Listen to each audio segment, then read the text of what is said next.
സങ്കീർത്തനം 107 അധ്യായം 19 വാക്യം. അപ്പോൾ തങ്ങളുടെ കഷ്ടതയിൽ അവർ കർത്താവിനോട് അപേക്ഷിച്ചു. എപ്പോൾ? അവരുടെ പ്രതിസന്ധിയിൽ, അവരുടെ സങ്കടത്തിൽ. അവർ സങ്കടത്തിൽ ശപിച്ചു എന്നോ പ്രാർത്ഥിച്ചിട്ടും ഒരു മാറ്റവും ഇല്ല എന്നോ നെഗറ്റീവല്ല അവർ പറഞ്ഞത്, ശപിക്കുകയല്ല അവർ ചെയ്തത്.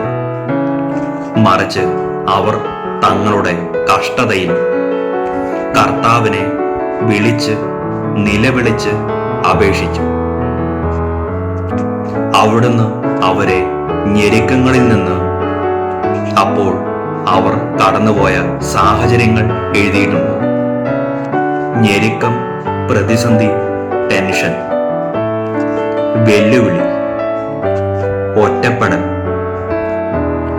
കഷ്ടതയിൽ നിലവിളിച്ചപ്പോൾ ദൈവം അവർക്ക് വേണ്ടി ചെയ്തത്, ഉടനെ എല്ലാ ഞെരുക്കങ്ങളിൽ നിന്നും അവിടുന്ന് അവരെ രക്ഷിച്ചു. ആ അവസ്ഥയിൽ നിന്നും ദൈവം അവരെ രക്ഷിച്ചു. ഒരുപക്ഷെ നിങ്ങൾ ഏതെങ്കിലും ഞെരുക്കങ്ങളിലൂടെയാണോ കടന്നു പോകുന്നത്? ഏതെങ്കിലും പ്രതിസന്ധിയിലൂടെയാണോ നിങ്ങൾ കടന്നു പോകുന്നത്? എന്നാൽ ഞാൻ നിങ്ങളോട് പറയുന്നു, ഈ വചനത്തിലൂടെ കേട്ട ദൈവിക പ്രവൃത്തി നിങ്ങളിൽ സംഭവിക്കട്ടെ. ഇപ്പോഴത്തെ ദയനീയമായ അവസ്ഥയിൽ നിന്ന്, കഷ്ടപ്പാടുകളിൽ നിന്ന്, മനസ്സുഖം ഇല്ലാത്ത അവസ്ഥയിൽ നിന്ന്, രോഗത്തിൽ നിന്ന്, ഒറ്റപ്പെടലിൽ നിന്ന്, ശൂന്യതയിൽ നിന്ന്, സ്നേഹം കിട്ടാത്ത അവസ്ഥയിൽ നിന്ന്, ആരും മനസ്സിലാക്കുന്നില്ല എന്ന പ്രയാസത്തിൽ നിന്ന് സ്വർഗത്തിലെ ദൈവം നിന്നെ പുറത്തു കൊണ്ടുവന്ന് രക്ഷിക്കും. നിന്നെ രക്ഷിക്കാനുള്ള ദൈവിക പദ്ധതി ദൈവത്തിന്റെ കയ്യിൽ ഉണ്ട്. എപ്പോഴാണ് അത് വെളിപ്പെടുന്നത്? ഞെരുക്കങ്ങളിൽ, പ്രതിസന്ധികളിൽ. ഈ അവസ്ഥയിൽ നിങ്ങൾ ദൈവത്തോട് പ്രാർത്ഥിക്കുമ്പോൾ പ്രാർത്ഥനയ്ക്ക് ഉത്തരം വെളിപ്പെട്ടത് 20 വാക്യത്തിലല്ല, 19 വാക്യത്തിൽ തന്നെ ദൈവം വെളിപ്പെടുത്തി. പ്രാർത്ഥിച്ച ഉടനെ തന്നെ അവിടെ ദൈവ സാന്നിധ്യത്തിന്റെ പ്രവൃത്തി വെളിപ്പെടാൻ തുടങ്ങി. തങ്ങളുടെ കഷ്ടതയിൽ തീർച്ചയായും ഓരോ വ്യക്തികൾ അനുഭവിക്കുന്ന ചില വേദനകൾ ഉണ്ട്. പുറമേ നിന്ന് നാം ഒരു വ്യക്തിയെ നോക്കുമ്പോൾ അവർക്ക് സമ്പത്തുണ്ട്, പ്രസക്തിയുണ്ട്. പക്ഷേ അവരവർക്കല്ലേ അറിയുകയുള്ളൂ അവർ കടന്നു പോകുന്ന വിഷമങ്ങൾ, വേദനകൾ. ഒരുപക്ഷെ പുറമേ നിന്ന് നമ്മൾ നോക്കുമ്പോൾ അവർ എല്ലാവിധ സൗഭാഗ്യങ്ങൾ അനുഭവിക്കുന്നവരാകാം. പക്ഷേ അവർക്കേ അറിയുകയുള്ളൂ അവർ കടന്നു പോകുന്ന ചില വിഷമങ്ങൾ, പ്രതിസന്ധികൾ, ദുഃഖങ്ങൾ. ഒരിക്കലും പുറമേ നിന്ന് ഒരു വ്യക്തിയെ നമുക്ക് വിധിക്കാൻ ആകില്ല. അവർ കഷ്ടതയിൽ കർത്താവിനോട് അവർ നിലവിളിച്ചു, ഉറക്കെ പ്രാർത്ഥിച്ചു. അവിടുന്ന് അവരെ ഞെരുക്കങ്ങളിൽ നിന്ന് രക്ഷിച്ചു. നിങ്ങളെ ദൈവം തീർച്ചയായും രക്ഷിക്കും. ഇനി എങ്ങനെയാണ് രക്ഷിച്ചത്? 20 വാക്യം. അവിടുന്ന് തൻ്റെ വചനമയച്ച് അവരെ സൗഖ്യപ്പെടുത്തി, വിനാശത്തിൽ നിന്ന് വിടുവിച്ചു. എങ്ങനെ എന്നെഴുതിയിട്ടുണ്ട്? തൻ്റെ വചനത്തെ അയച്ച്, വചനത്തെ നൽകി. ഇന്നും അങ്ങനെയാണ്. സ്വർഗത്തിലെ ദൈവം വചനം അയച്ചാണ് നിന്നെ ദൈവം സൗഖ്യമാക്കാൻ ആഗ്രഹിക്കുന്നത്. ദൈവത്തിൻ്റെ വചനം അയച്ചാണ് നിന്റെ ജീവിതത്തിൽ പുതിയ തുടക്കം തരാൻ ആഗ്രഹിക്കുന്നത്. ദൈവം നിന്റെ മേൽ വചനം അയച്ചാണ് രോഗസൗഖ്യം തരാൻ ആഗ്രഹിക്കുന്നത്. ദൈവത്തിന്റെ വചനമയച്ചാണ് നിന്റെ കുടുംബത്തിന്മേൽ ഒരു വലിയൊരു ദൈവിക പ്രവൃത്തി കൊണ്ടുവരാൻ ആഗ്രഹിക്കുന്നത്.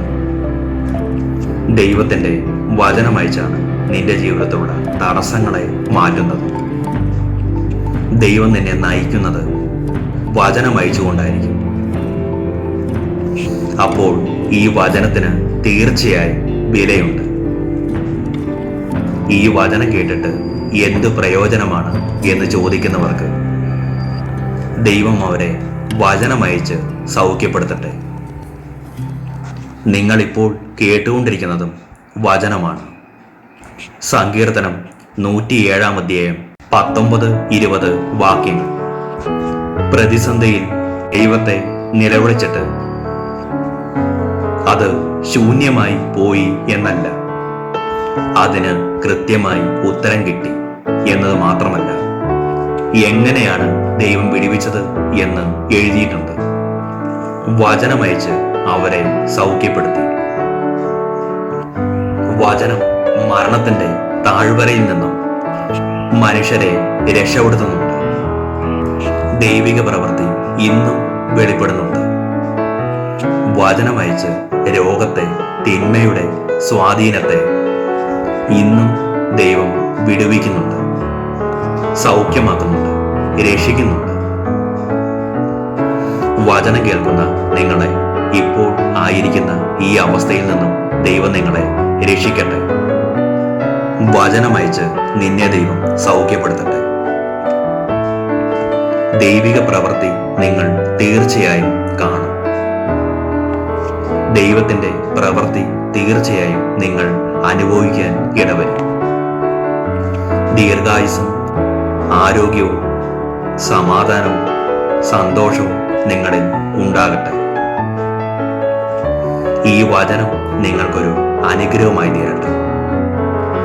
ദൈവം ശിക്ഷിക്കും എന്നല്ല ഞാനിവിടെ പറഞ്ഞത്, മറിച്ച് ദൈവം അനുഗ്രഹിക്കും എന്നാണ് ഞാനിവിടെ പറഞ്ഞത്.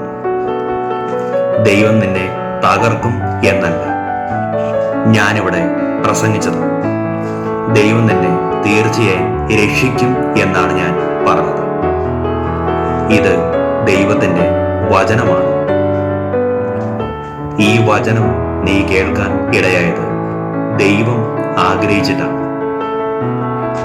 ദൈവം നിന്നെ അനുഗ്രഹിക്കട്ടെ. ദീർഘായുസ്സും ആരോഗ്യവും സമാധാനവും ഐശ്വര്യവും നിങ്ങളിൽ സംഭവിക്കട്ടെ. ഒന്നിനും ഒരു കുറവില്ലാത്ത വിധം ദൈവം നിങ്ങളെ നയിക്കട്ടെ. ഒരു ദോഷവും ഒരു തിന്മയും ഒരു അനർത്ഥവും നിന്റെ കൂടാരത്തെ തൊടുകയില്ല.